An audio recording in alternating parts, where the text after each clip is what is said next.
Watch this.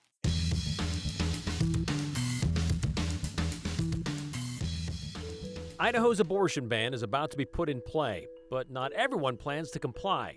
City of Boise is making it known they don't want to help enforce the ban. Legally, though, it may not be that simple. He had 24 hours to apologize. He didn't, which is why a Twin Falls homeless shelter is naming the North Idaho delegate to the GOP convention who used their guests as political pawns. Stone steps that sit near the sidewalk and seemingly lead to nowhere. There's a reason they were put there and why some still remain. Another answer to a viewer question. Idaho's abortion ban is about a month away from going into effect, barring any legal action. But the city of Boise has already taken action of its own, with the city council saying last night city resources will not be used to pursue any accusations of abortion. It wasn't unanimous, though. A 3-2 vote, though, means Boise police will not participate in any investigation into such claims, which is kind of a big deal because BPD would have jurisdiction over any crime committed within city limits. So what would this look like? How would the county sheriff or even the state police play into this? How does Mayor Lauren McLean see this playing out? Here's Joe Paris. 3 in favor, 2 opposed, motion carries. A narrow vote on a widely debated topic, Idaho's new abortion law set to go into effect next month. When that happens, abortions will be illegal in Idaho. There will be exceptions for medical emergencies and instances of rape and incest that are reported to law enforcement. The 3-2 city council vote, though, has implications on how the city of Boise will handle the new law. This resolution makes clear that the policy of the city of Boise is that we will not divert public safety resources from taking care of our neighborhoods to investigating claims of abortion. Boise Mayor Lauren McLean applauded the passing of the resolution. It says, quote, investigations for the purpose of prosecuting abortion providers will not be prioritized and additional resources or personnel will not be assigned. It goes on to say, it is the policy of the city of Boise that, except to the extent otherwise required by state or federal law, city funds will not be used to store or catalog any reports of performing or attempting to perform an abortion. Well, unfortunately, we've seen this dropped right in the lap of the city. There's an expectation that we will invade the privacy of doctors, of individuals who are making really tough decisions that ought to be and remain private. And we're not going to reprioritize public safety. The community expects us to keep our neighborhoods safe, to increase the presence of police throughout the city, which we're committed to doing. And the last thing we're going to do is take officers away from keeping people safe and move them into investigations of issues that are deeply private. The resolution also says that the city will not provide information to any other governmental body, agency, or professional licensing board about any abortion performed or attempted to be performed. We can talk about it respectfully and we can have different views, and that's okay. Because I do have a different view on this. Boise City Council member Lucy Willits and Elaine Clegg voted no. Clegg did, however, speak out on the reversal of Roe v. Wade. Willits and Clegg argued that the resolution wasn't needed for a variety of reasons, both saying it goes beyond the purview of the city. There's a lot of other cities that are doing the same, Seattle, Portland, close by, that are doing the same thing. And I think we need to get back to the business of Boise and not charge into these issues that nationalize our city council, that hyperpolarize local government. My concern is about keeping our community safe, and we do that by prioritizing community and public safety and making sure that we aren't diverting resources to invade the privacy of our residents. I worry that by passing resolutions like this, we are hyper-politicizing local government. And for that reason, I'm going to be voting no. If we don't speak up for our residents at times like these, who will?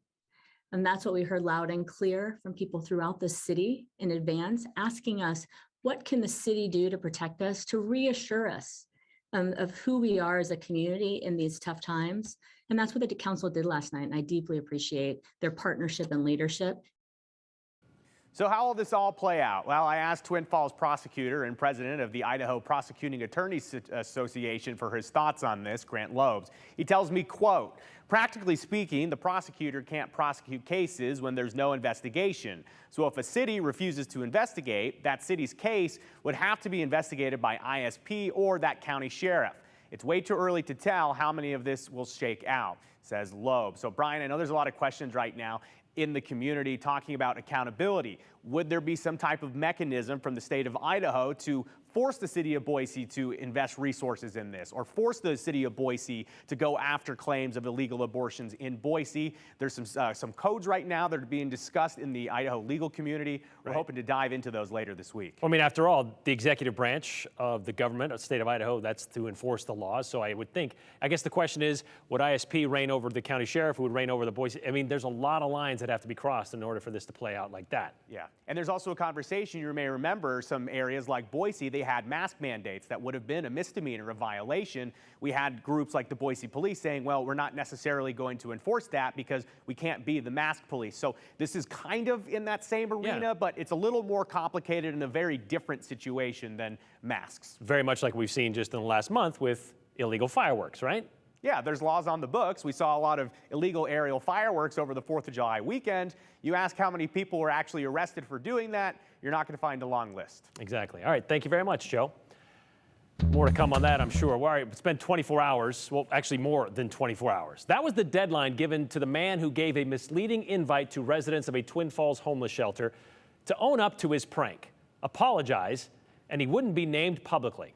Well, he didn't do that. He didn't apologize or come forward and say, yeah, that was me. So the director of that shelter came through on his promise and confirmed to Andrew Bartline that man was David Reilly, a write-in candidate for Idaho's governor at one point and a Kootenai County delegate to the GOP convention this past weekend in Twin Falls, who took it upon himself to invite local homeless people to a Tom Luna meet and greet the first night of that convention. Not only did David Reilly not apologize, but took to Twitter this morning to basically troll himself about being involved with the prank. Andrew, this story has so many layers to it, and we're going to let you walk us through them as we kind of get through this. But basically, there's been no remorse on Reilly's part in this, nor any disavow or denouncement from any of his North Idaho colleagues. Yeah, and that's the part that makes the shelter so upset, is they feel that their guests at their shelter were used as political pawns to make a political statement. Political prank even is a word we've used, thrown around quite a bit. Now, this has the shelter upset, and they feel that they're not getting recognized for that. So this morning, Valley House Executive Director John Spires confirmed to us that Reilly gave the shelter flyers inviting its homeless guests to Tom Luna's event, as Brian just mentioned. Spires spoke with Reilly on the phone for 15 minutes yesterday. Spires says Reilly did not deny his involvement. And what kind of communication led you to understand that David Reilly was behind this? Yeah, originally there was a picture given to us by the Luna campaign because they thought it was a particular person. And I said, you know, we heard some rumors about who it might be. I have a picture of the person that we have been told that it was. Do you mind if I send it over and you can identify for me if this is the person who delivered the flyers to you or not? They sent a picture over. It had multiple people in the picture. John from the shelter called me back almost immediately, just a few minutes later, and he said, actually, it's 100% not the person you think it is. It's the person standing behind him in the plaid shirt. And the shelter pointed to David Reilly. Yes. So I got his phone number and I called him and I had the discussion. I was on the phone with him for about 15 minutes. Me personally, I have no doubts that it was him from our conversation. Very much a politician. He wanted to know if I was recording the conversation or if there's anybody else listening in. And I assured him it was just he and I on the phone, nobody else. He wanted to only speak in hypotheticals, which to me, it's just not my world. I think it's a sad commentary on where politics are, that people are willing to use others for their gain. It's not something I would do. He had said that he was trying to make a point, hypothetically, of course, trying to make a point for that the Luna campaign would see the people he doesn't think that they're seeing, you know, in terms of the needy. And you didn't believe that excuse? No, I did not believe it. And I told him that. And that is the most insulting part of it. I know it's been mentioned before that Tom Luna was homeless as a child. I don't know if you're aware of this. There's some sort of moral posturing right now from David Reilly.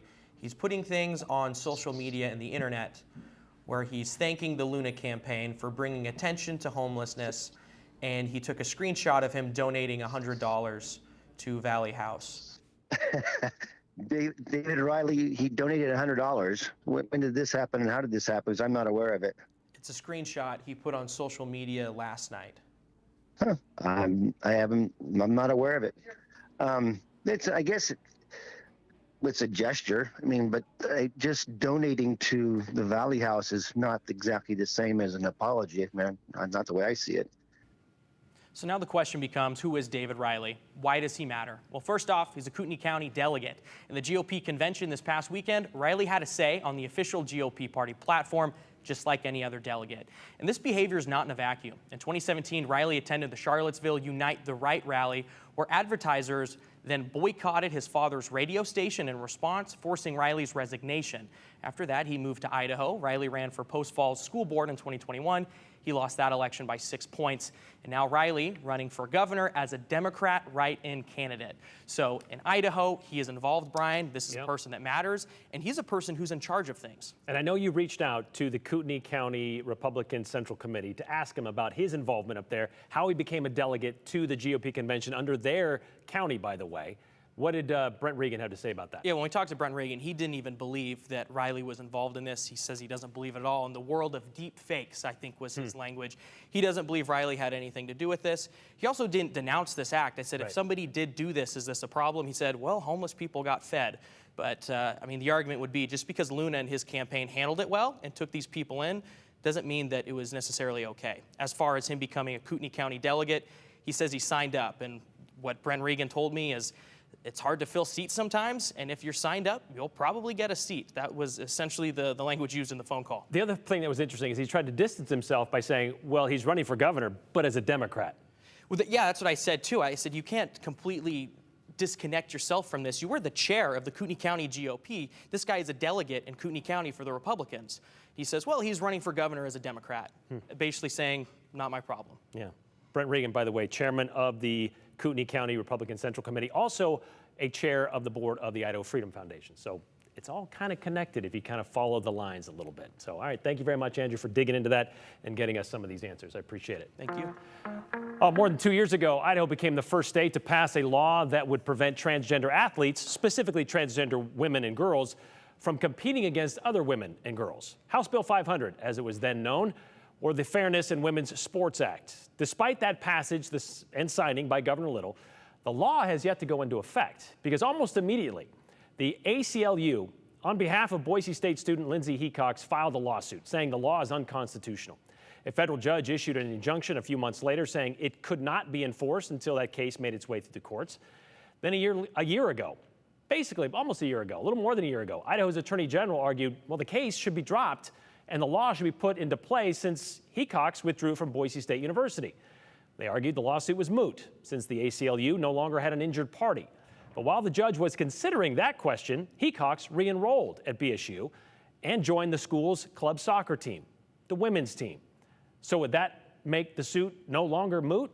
Well, apparently for obvious reasons. Judge David Nye said yesterday the case can once again move forward because Hecox is a Boise State student and plans to try out for the women's cross-country team this fall. So House Bill 500, the Fairness in Women's Sports Act, is back in the pipeline for the Ninth Circuit Court of Appeals and for now still cannot be enforced. By the way, since Idaho's passage of this bill, 18 other states have passed similar anti-transgender athletes laws.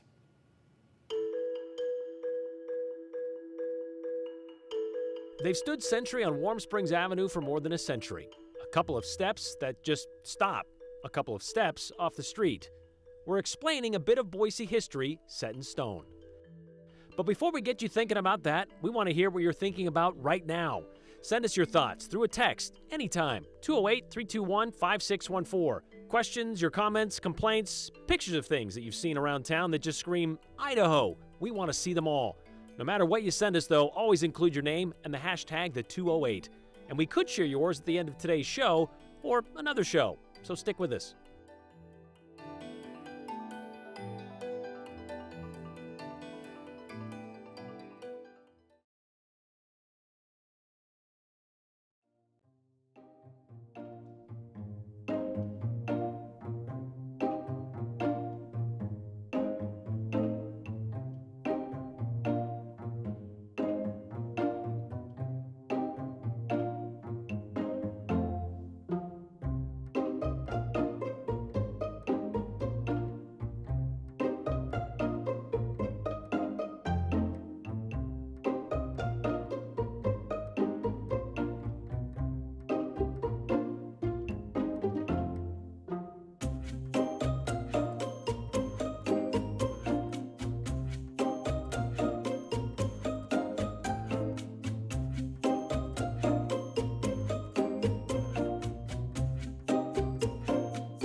You know, the 208 is nothing if we're not responsive. It's one of the founding principles of the show.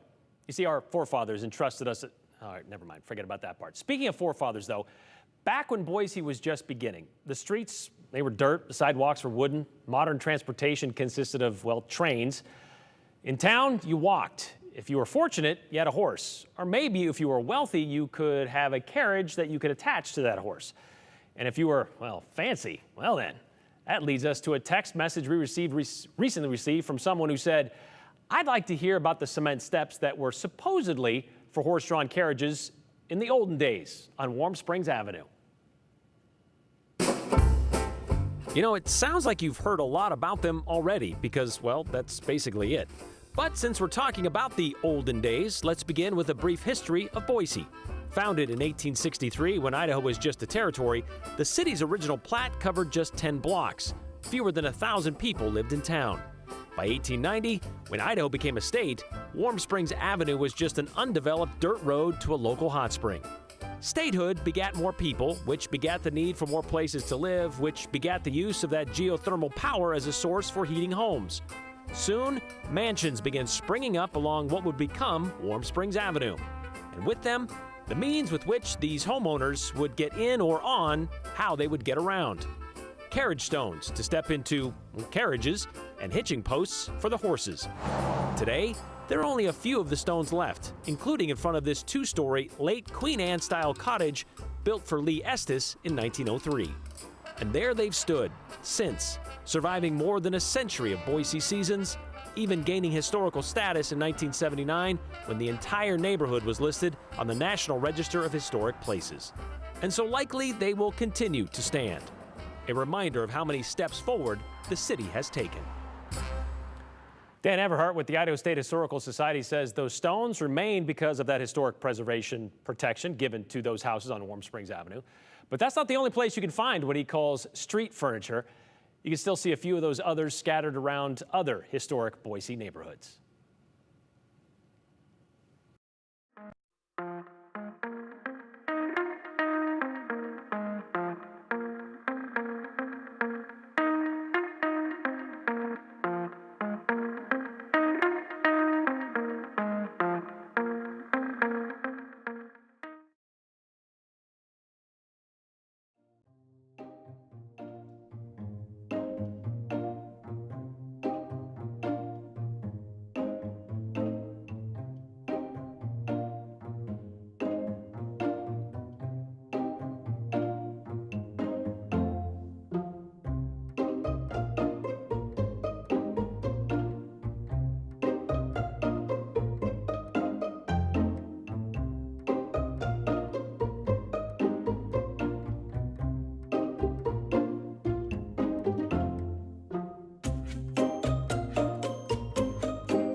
My, beautiful in New Meadows. Let me start out by showing you the reservoirs in the Boise River system. Okay, this is all a part here for the Boise River system. And just to let you know that I've been showing them to you since the spring months. This has really been a surprise. This really shows the spring rains and what they really did, because Lucky Peak was about 42% in April. It's full now. But here's how we have this. We have Arrow Rock, which is 57% full. 2 weeks ago, it was almost full. So that water is being used into Lucky Peak and keeping it at 100% for the usage down here in the valley. Arrow Rock, at this point, as you see, is 95% full. So you have two that are just about full at this time. So the thinking will be continue using this water and feeding it into Lucky Peak, which likely will get us through July, maybe even the first part of August. We'll wait and see. But what's going to happen then is they'll start using the Lucky Peak water as we move through the month of August. Now, if we're able to maintain some of that and use very little here at Arrow Rock, that would be storage for next year. Wouldn't that be great? But of course, we need a winter. That's going to be coming into the area, and it's hot now. 101 for the high for tomorrow. You see Friday with 95. It comes down just a little bit into Friday, Saturday, and Sunday with some mid-90s. Still some cool mornings in the 60s, and then warming up toward the end of next week. Well, it's a topic of conversation that just keeps on giving or taking. Inflation. Everything is more expensive these days, taking more from us to buy cars, groceries, gas. Inflation, however, isn't the reason for the increase in your sewer and water bill if you live in the city of Boise. Gary sent us this email over the weekend asking why everyone's sewer bill went up last month. He says his went up almost $50 and claims some of his neighbors saw their bills go up about double. He says he was told it was because he used more water than he did last year, but when he compared last year's bill to this year's, well, he found that really wasn't the case. So Gary, there could be a couple of different reasons, we're told, for your increased bill. The first, because of a bond measure that passed back in September to expand the city's wastewater treatment capacity and replace some aging infrastructure. Rates went up about 10% across the board back in January, and that increase likely going to continue for basically the length of the financing, which is about 30 years.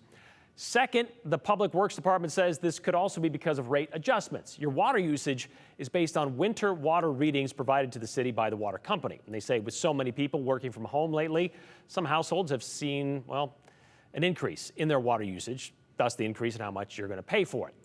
If you still think that those two don't apply to you and you believe you're paying more for water you're not using, they also say check for any kind of water leak around your house. Could be a leaky faucet, running toilet, that kind of stuff. And that could also obviously impact your bill.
All right, lots of comments spanning pretty much a whole host of the stories we talked about today. Let's get to this one from Chris. If the transgender people are so dead set about playing in sports, then why don't they play against each other?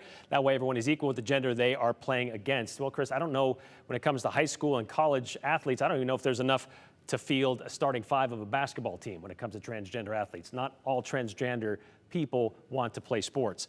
Boise's stance on abortion follows the national trend of Democrats refusing to enforce laws. They ignore laws on immigration, voting, and smash and grab and release dangerous criminals from prison.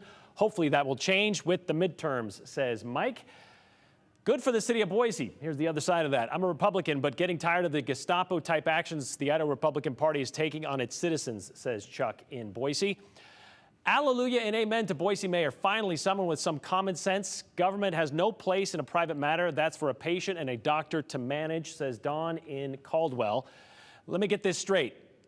A GOP member wants to block crossover voting, but a GOP member, let's go delegate. GOP delegate wants to block crossover voting, but a GOP delegate wants to cross over and run for governor as a Democrat. Can anyone say double standard? Idaho GOP is all messed up, and I'm happy to be an independent, says Brian. See you here tomorrow.